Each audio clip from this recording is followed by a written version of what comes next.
नमस्कार, जय हिंद मेरे प्यारे दोस्तों। सुपर स्टार क्लासेस में स्वागत है आपका।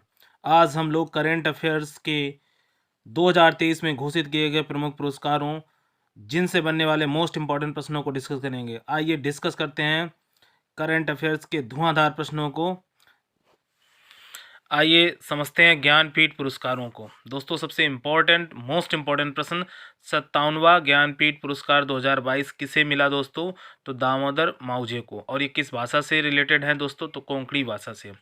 मोस्ट इम्पॉर्टेंट प्रश्न, 57वां ज्ञानपीठ पुरस्कार 2022 किसको घोषित किया गया? तो दामोदर मावजे को।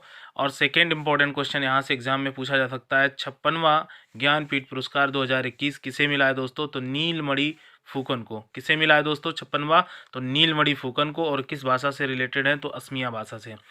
अब आइए समझते हैं ज्ञानपीठ पुरस्कारों के विषय में जो इंपॉर्टेंट प्रश्न बनते हैं एग्जाम के लिए।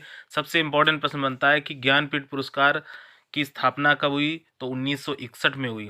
सबसे इंपॉर्टेंट प्रश्न है कि ज्ञानपीठ पुरस्कार कब से दिए जाते हैं? तो 1961 से दिए जाते हैं। और सबसे इंपॉर्टेंट एक और प्रश्न यहाँ से बनता है दोस्तों, प्रथम प्राप्तकर्ता ज्ञानपीठ पुरस्कार के कौन है? तो जयशंकर कुरूप।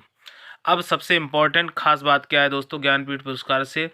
ये देश के भारतीय संविधान की 8वीं अनुसूची में जो कुल टोटल कितनी भाषाएं हैं, 22 भाषाओं में ये पुरस्कार दिया जाता है। ये साहित्य के क्षेत्र में सर्वोच्च पुरस्कार है। किस क्षेत्र में? साहित्य के क्षेत्र में सर्वोच्च पुरस्कार है। और इसमें 11 लाख रुपए दिए जाते हैं। किसमें? तो ज्ञानपीठ पुरस्कार में। अब ये बात आपने समझी दोस्तों। आइए नेक्स्ट इंपॉर्टेंट प्रश्न को डिस्कस करते हैं दोस्तों।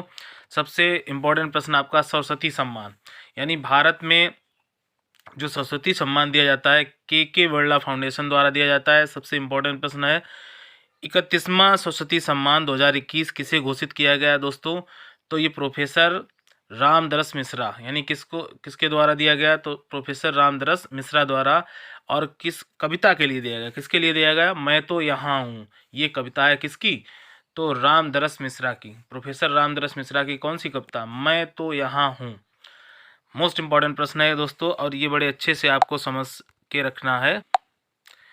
30वां सरस्वती सम्मान 2020 किसे मिला था दोस्तों? तो डॉक्टर रामचरण लिम्बाले, मराठी भाषा के लिए। और ये पुस्तक कौन थी इनकी? तो दोस्तों सनातन।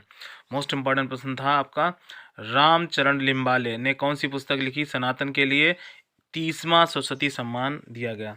अब बात ये कर लेते हैं दोस्तों कि इसमें सरस्वती सम्मान में करीब कितने रुपए दिए जाते हैं? तो 15 लाख रुपए दिए जाते हैं। और ये के बिरला फाउंडेशन के द्वारा ये सम्मान दिया जाता है साहित्य के क्षेत्र में। इसमें सबसे इम्पोर्टेंट बात क्या है? प्रशस्ति पत्र दिया जाता है और स्मृति चिन्ह दिया जाता है। और ख़ास बात क्या है दोस्तों, इसमें जो जो 32वां सरस्वती सम्मान दिया गया वो शिव शंकरी को दिया गया। शिव शंकरी को। और किस लिए दिया गया? तो संस्मरण के लिए दिया गया। सूरबामसम संस्मरण इन्होंने लिखा है शिव शंकरी ने। ये 32वां सरस्वती सम्मान 2022 इन्हें घोषित किया गया, जो रिसेंटली क्वेश्चन आपका बनता है दोस्तों। और इसमें कुल राशि कितनी दी जाती है? तो 15 लाख रुपए दिए जाते हैं। प्रशस्ति पत्र दिया जाता है, स्मृति चिन्ह दिया जाता है। तो ये खास बात आपको याद रखनी है। किस फाउंडेशन द्वारा दिया जाता है? तो के बिरला फाउंडेशन द्वारा दिया जाता है। और किस क्षेत्र में? तो आप समझ गए हैं, तो साहित्य के क्षेत्र में दिया जाने वाला अच्छा पुरस्कार है। अब आइए बात कर लेते हैं बिहारी सम्मान की दोस्तों। ये पुरस्कार भी आपको साहित्य के क्षेत्र में ही मिलता है, बिहारी सम्मान। और काफ़ी इम्पोर्टेंट आपका है। ये 1991 से दिया जाता है। कब से दिया जाता है? साहित्य के क्षेत्र में तो 1991 से दिया जाता है। और इसमें कुल कितनी राशि दी जाती है? तो 2.5 लाख रुपए दिए जाते हैं। अब आइए समझ लेते हैं इनसे सबसे इम्पोर्टेंट क्वेश्चन क्या बनता है दोस्तों। तो इससे इम्पोर्टेंट क्वेश्चन ये है कि के बिरला फाउंडेशन द्वारा दिया जाता है। और जो बिहारी सम्मान 32वां बिहारी सम्मान 2022 घोषित किया गया, डॉक्टर माधव हाड़ा को दिया गया या डॉक्टर माधव हरदा को। पुस्तक पंचरंग चोला पहन सखीरी। कौन सी पुस्तक है इनकी? पंचरंग चोला पहन सखीरी। किसको दिया गया? तो डॉक्टर माधव हरदा को। और ये 32वां बिहारी पुरस्कार 2022 दिया गया। अब आइए समझते हैं मोस्ट इम्पोर्टेंट प्रश्न, पृथ्वीकर आर्किटेक्चर अवार्ड। पृथ्वीकर आर्किटेक्चर अवार्ड कब दिए गए? तो 2022 में किसे घोषित किया गया दोस्तों? सबसे इम्पोर्टेंट बात है, फ्रांसिस केरे को दिया गया। और इनका दूसरा नाम क्या है? बुर्किना फासो पहले अश्वेत विजेता हैं ये प्रिट्जर अवार्ड जीतने वाले। तो प्रिट्जर अवार्ड 2022 घोषित किया गया। फ्रांसिस केरे को याद रखना दोस्तों, अश्वेत विजेता हैं। कैसे हैं?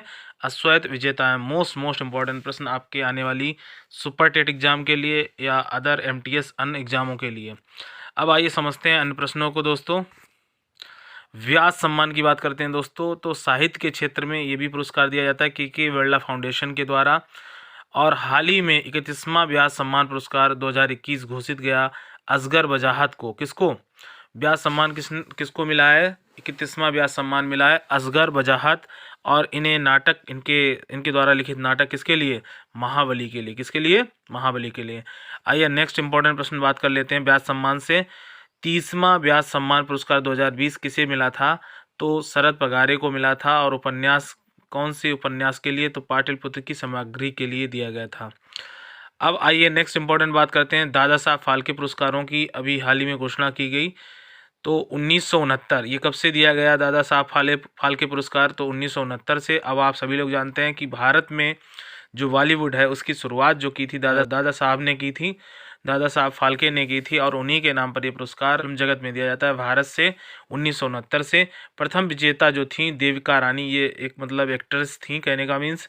और 92वां दादा साहब फाल्के पुरस्कार 2020 किसे मिला है दोस्तों? ये काफ़ी इंपॉर्टेंट प्रश्न है। तो आशा पारेख को मिला है। किसको मिला है? आशा पारेख को मिला है। और 51वां दादा साहब फाल्के पुरस्कार 2019 किसे घोषित किया गया था दोस्तों? तो रजनीकांत को दिया गया था। किसको दिया गया था? रजनीकांत को। ये इंपॉर्टेंट प्रश्न है आपका। तो ये दो क्वेश्चन बड़े ही इंपॉर्टेंट हैं। 52वां दादा साहब फाल्के पुरस्कार किसे दिया गया? तो आशा पारेख को 2020 के लिए। और 51वां किसे दिया गया था? 2019 के लिए। तो दो रजनीकांत को। आइए नेक्स्ट इंपॉर्टेंट प्रश्न को समझते हैं दोस्तों। एबेल पुरस्कार गणित के क्षेत्र में दिया जाता है दोस्तों। एबेल पुरस्कार 2022 किसे दिया गया है? तो डेनिस पार्नेल सोल्विन को। डेनिस पार्नेल सोल्विन को गणित के क्षेत्र में दिया गया पुरस्कार सर्वश्रेष्ठ पुरस्कार है एबेल पुरस्कार। और एबेल पुरस्कार 2021 किसे घोषित किया गया? तो एवी विजडर्सन को दिया गया। जबकि 2022 का पुरस्कार किसे दिया गया? तो डेनियल पार्नेल सोल्विन को दिया गया। नेक्स्ट इंपॉर्टेंट प्रश्न है मैन बुकर इंटरनेशनल पुरस्कार किसे दिया गया दोस्तों? जो लेखिका हैं गीतांजलि श्री को, ये भारत की हैं गीतांजलि श्री को मैन बुकर इंटरनेशनल पुरस्कार दिया गया 2022 के लिए। और इनकी पुस्तक कौन सी है? तो रेत समाध। मोस्ट इंपॉर्टेंट प्रश्न आपका, किस पुस्तक के लिए गीतांजलि श्री को मैन बुकर इंटरनेशनल पुरस्कार दिया गया? तो आंसर होगा आपका क्या? रेत समाध के लिए। किसके लिए दिया गया? तो रेत समाध के लिए। अनुवादक कौन है? डेजी रॉकवेल यूएसए के। डेजी रॉकवेल यूएसए के अनुवादक हैं। और लेखक कौन है? David Diop. और कहने का मीन्स क्या है? 2021 बुकर इंटरनेशनल पुरस्कार दिया गया था वो किसको? डेविड डियोप को दिया गया था। इसकी स्थापना मैन बुकर इंटरनेशनल पुरस्कार की स्थापना कब हुई दोस्तों? तो 2005 में। कब? 2005 में। प्राप्तकर्ता ब्रिटेन में प्रकाशित एवं अंग्रेजी में अनुवादित उपन्यास के लेखक। 2016 से पूर्व प्रति 2 वर्ष की अवधि पर दिया जाने वाला ये पुरस्कार है मैन बुकर इंटरनेशनल पुरस्कार। तो काफ़ी अच्छे प्रश्नों को यहाँ पर डिस्कस किया करंट अफेयर्स की सीरीज़ में। और नेक्स्ट करंट अफेयर की सीरीज़ में मोस्ट इंपॉर्टेंट प्रश्नों को लेकर फिर आएंगे। तब तक के लिए नमस्कार।